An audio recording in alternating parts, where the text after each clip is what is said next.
you have a podcast or a stream where you host numerous people? Maybe you're the host of a show, you've got a roundtable show, you're bringing other people on the show to talk about their opinions on certain news stories. Maybe you play Dungeons and Dragons online, and you're putting everybody on your screen as well for your favorite streaming platform, right? And you're sick and tired of not being able to move them around without actually adding multiple sources of the same window. More so, you're sick and tired of not being able to sync their audio when it comes to post-production, or maybe one person's lower or louder and you only have that stupid user volume bar inside of Discord to adjust that.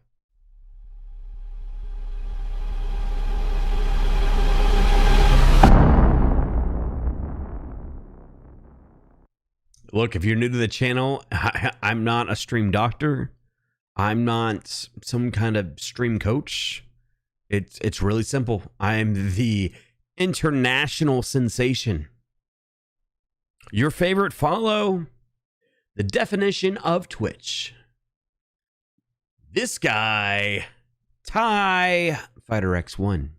I do stream every Monday, Thursday, and Saturday at 9 p.m. Eastern Standard Time. So if you have any questions, you have any comments, you want to argue with me, yeah, just go to the link below in the description, or I've made it really easy. You can just go to tighe.tv in your browser bar and it'll bring you straight to my Twitch channel where you can tell me how I'm wrong and you're right. And it's the internet. You can be tough behind a keyboard, right? Why you booing me? I'm right. All right, so let's get into the bread and butter of this video. I've tried numerous times to include other people on my Twitch streams. So a little background on me: I did Streamer Spotlight, and I would interview smaller streamers and get to know them and why people should watch their channels. Once I was doing that, I actually brought in a co-host. Shout out to Zazaboo. He's still doing Streamer Spotlight strong, and he feels my pain on this. All right. He also hosts Table of Content, which he has numerous guests on the same show. And this is kind of how this whole video actually came about. All right. So Discord, you can actually, bring in numerous people onto your Discord call, but Discord kind of figure out who is placed where, and the volume is kind of finicky. I got tired of dealing with that kind of hurdle from Discord. So at first I decided that I was going to kind of capture the same window twice, because in some cases some people had green screens. They were able to chroma key out their background. In other cases we didn't need that at all, so it was hard to just throw up the Discord window on the screen. But there was also the audio issue as well. Everybody was coming through and you only had that stupid user volume on Discord that you could actually adjust the Discord volume. So I thought that probably isn't the best way to go when it comes to co-hosting or having multiple people on your stream at one time. But wait, there's more. Hang on to your seat, baby, because this one's a screamer. So the reason that Skype with NDI is so important is because we can actually add in OBS individual NDI sources. What that allows us to do is for each caller we have on the line, they can have their own source. Why is that important? Well, because number one, chroma keying. If you want to chroma key out a background in Skype inside of OBS, you can actually do it on a per call basis. The other important thing is, and probably the more important thing is, let me clear my... you can actually adjust people's volumes as independent sources instead of everybody at once. So when, caller number 1 is super loud and caller number 2 is super low, you can crank up the volume on caller number 2, and you can lower down caller number 1, make sure that it's all, completely independent of each other, and nobody's talking over each other. We now return to Ellen only talks when her guest is talking. So you want to hear about my movie? I had a great spent weekend 3 this months weekend. shooting in I Louisiana, danced all over and, my it's house. A thriller, I but try to it's dance really in every a love room at story least once a too. week. I also listen to jazz while I vacuum, which is cool. Anyway, it comes out My Friday, pets and I were got to going work with wild Juliana all Margulies, weekend. who I think could there's like not something have in been the air, nicer. like smog or pollen or pollinated smog. Or Are you just going to talk over everything? I love that talking I on say? TV. I'll do anything to talk on TV. All right, so how do we do this, right? So the first thing you want to do is you want to go to the obsproject.com plugins. You want to download the actual NDI plugin that works with ODS or ODS. It works with OBS. The link is in the description below. I've already added that. I'm going to assume you know how to install things. So yeah. Download the file and then you install it. You make sure it is installed into the correct place, which is going to be OBS, the project folder inside of Windows, and the plugins folder, the subfolder plugins. Make sure it gets placed there. And then you're also going to want to go over to the Skype website, download the latest edition of Skype, install that as well. Once again, if you don't know how to install things, then you're probably on the wrong channel, and I can't help you. Yes, I can. All right. Look, I'll make it easy. Discord.TieFighterX1.com will bring you to my official Discord channel. You can talk about this. You can talk about other issues you're having. Just go to the proper channel of Stream Help, and we will get you sorted out, even if you just need help downloading something. That's fine. It's fine. This is fine. All right, so I'm going to assume that you have already installed both Skype and you installed the NDI plugin. So the next thing we're going to do is we're going to open up Skype and we're going to allow NDI to actually work. So you need to go into the settings. The quickest way to do this is just use the shortcut. So if you hold down Control and you hit comma, that's a automatic shortcut that will bring you straight over to the settings menu of Skype. You're going to click on calling, and then you're going to click on advanced. And I'm probably going to do this somewhere in this video as well and walk you through it. However, then click on allow NDI usage. And then while we're here, we might as well move the Skype annoying watermark wherever you want it. I personally choose to keep it in the bottom right-hand corner. Small price to pay to use free software and allow you to separate all of this video and audio out. I know Discord doesn't have a watermark, and that's great. That's great. But I also don't have the freedom to adjust the calls like I do with Skype, doing it this way.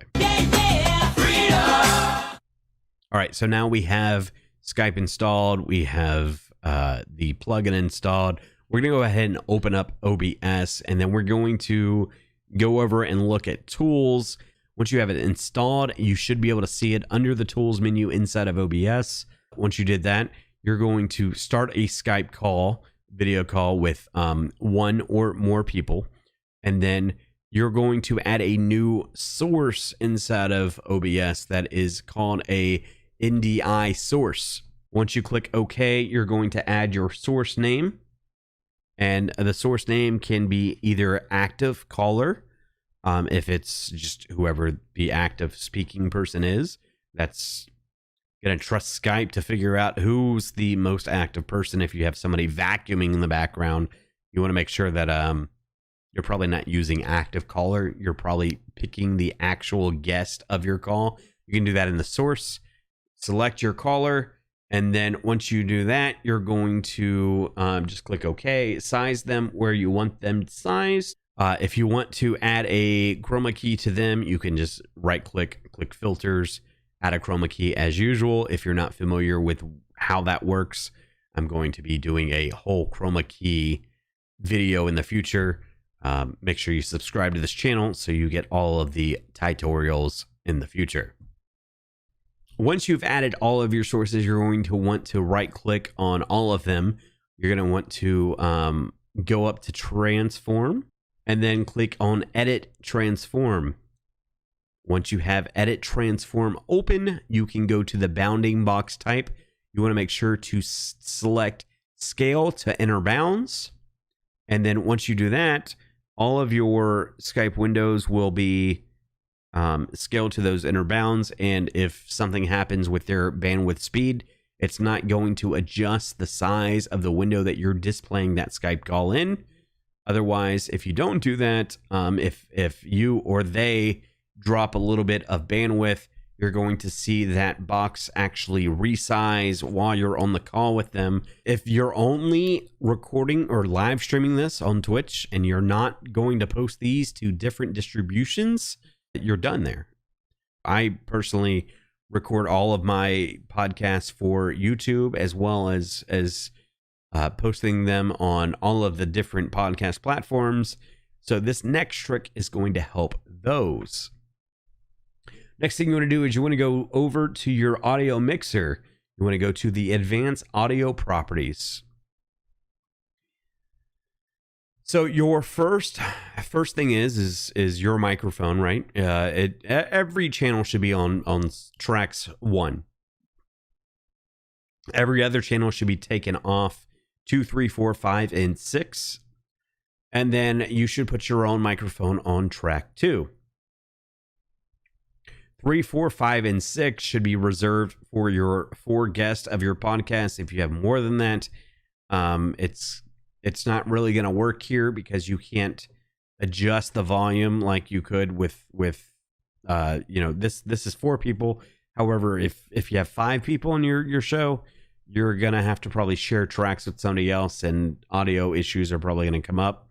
You're not going to be able to sync them quite as well. However, if you only have 4 guests, this is the perfect setup. So once again, you select track 2 for yourself. You go down to your next NDI source and you select track 3 for your first guest, track 4 for your second guest. The third guest would get track 5, and the fourth guest would get track 6. Easy enough, right? What that's going to do is if you click on settings now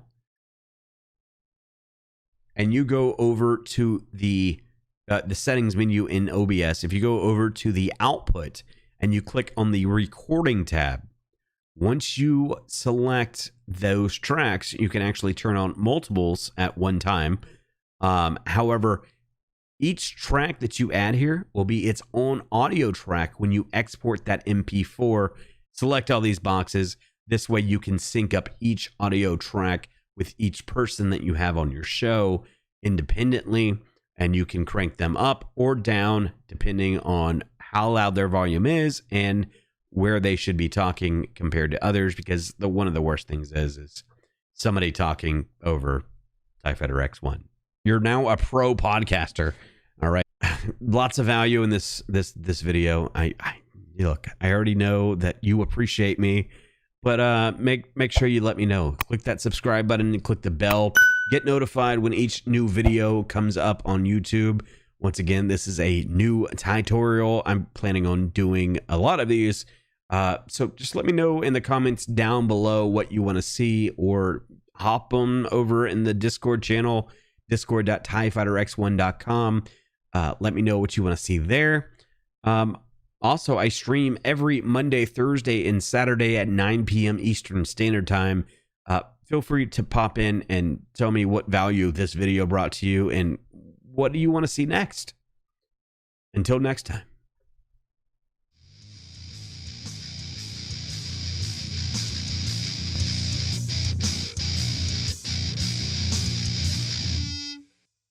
I think my mom's calling me. I gotta go to bed.